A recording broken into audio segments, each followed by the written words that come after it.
Welcome to Crate's Camera Corner. I'm your host, Alex Wolf. And I'm Alexa Prince, and we are part of a two-person cinematography team called Time Machine Media. Crate's Camera Corner is a new series by ProductionCrate that's focusing on the camera portion and the cinematography. So we'll be getting into the specifics in gear and what you need to do to get the best out of it. Today, we're talking about picture profiles, specifically log picture profiles. I shoot with Sony Alpha cameras, so we're talking about S-Log 3 with the S-Gamut 3 color mode. Picture profiles are essentially a tool, a cinematic setting in your camera. Instead of having your camera try to process all of this color information internally, you're taking internal processing out. Instead, you're doing that in post. Kind of like a paint by number. Instead of having all of that baked in information in a built-in color palette, you get to dial in each one of your colors by your own liking, creating your own cinematic look.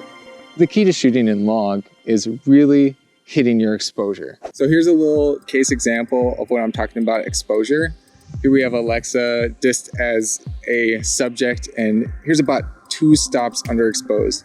But if you're shooting on auto ISO, especially in Sony Alpha cameras, this is what your camera will shoot for, is about 2 stops under. And if you notice all of the noise and the shadows and all of the kind of off skin tones, it's not going to be able to be recoverable in post. Our example 2, and now this is still about a stop underexposed. If you notice, skin tone looks a little bit better, but I still have a lot of noise in the deep shadows under the trees, and I'm not quite getting that true color pop yet. And now, proper exposed shot. Now this is a pretty dynamic shot, so I still have a little bit of noise in my shadows, but I'm compromising here because I have a really nice natural skin tone. Even with her a little bit in the shadow, a little bit in the light, it still looks natural and clean, and this is what I would consider on exposure.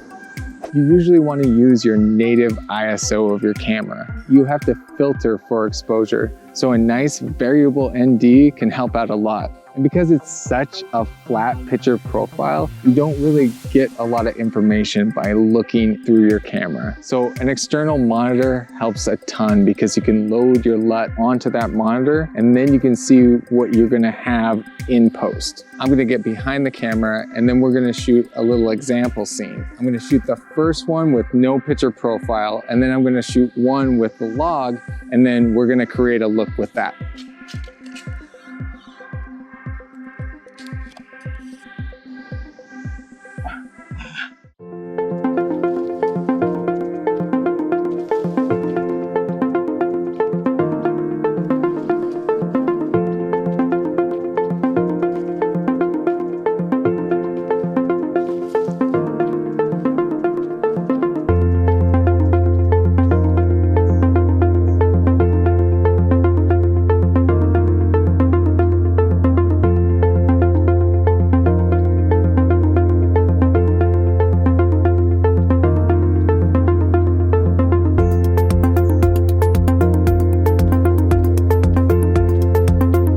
Picture profiles, while making your shooting more difficult, will completely make up for it in post with flexibility. I put my picture profile camera settings in the description below, and I also put together a little companion video on my workflow with log footage in post. Thanks for watching, and always remember to make it awesome.